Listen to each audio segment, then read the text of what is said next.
أعوذ بالله من الشيطان الرجيم. بسم الله الرحمن الرحيم.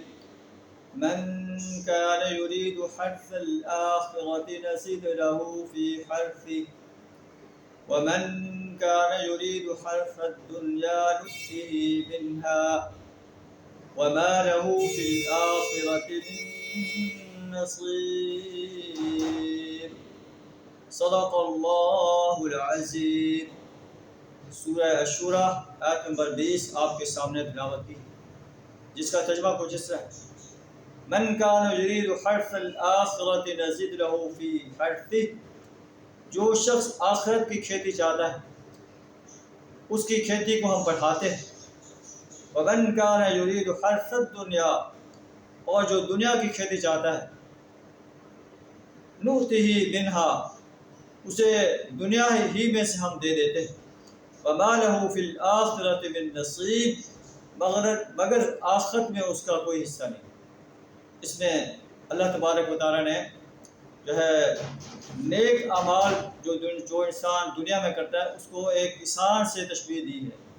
ایک کسان جس طرح زمین کے اندر بیج بوتا ہے، پھر اس کو زمین کو پانی دیتا ہے، وہ نشو و نما پاتی ہے، اور پھر ایک وقت ایسا آتا ہے کہ وہ اس کا پھل کھاتا ہے.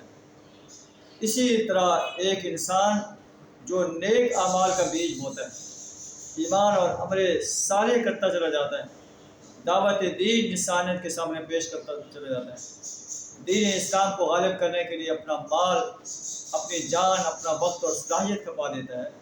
اللہ فرماتا ہے کہ آخرت کی کھیتی کو جو ہے کاش کرنے کے لیے کوشاں ہے، اپنی آخرت کو سنوارنے کے لیے کوشاں ہے.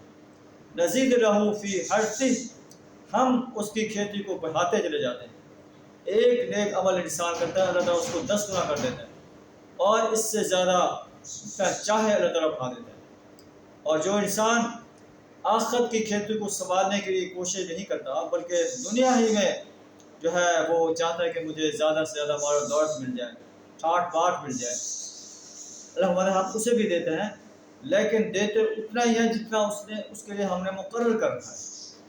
وما لہ فی الآخرۃ من نصیب، لیکن آخرت میں ایسے انسان کا کوئی حصہ نہیں ہوگا، اس لیے کہ اس نے آخرت کو سنوارنے کے لیے ایمان اور عمل صالح سے اپنے آپ کو راستہ نہیں کیا، اللہ کے دین کی دعوت انسانیت کے سامنے پیش کرنے کی کوشش نہیں کی، دین اسلام کو غالب کرنے کے لیے اس نے جو ہے کوئی اپنا مال پیش نہیں کیا، اپنی جان پیش نہیں کی، اپنا وقت پیش نہیں کیا، اپنی صلاحیت پیش نہیں کی.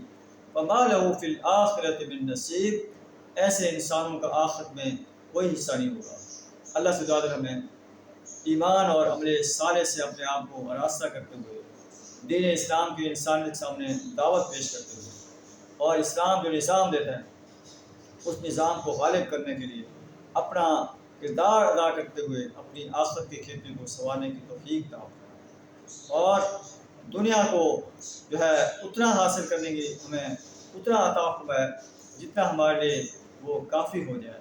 وآخر دعوانا ان الحمد للہ رب العالمین.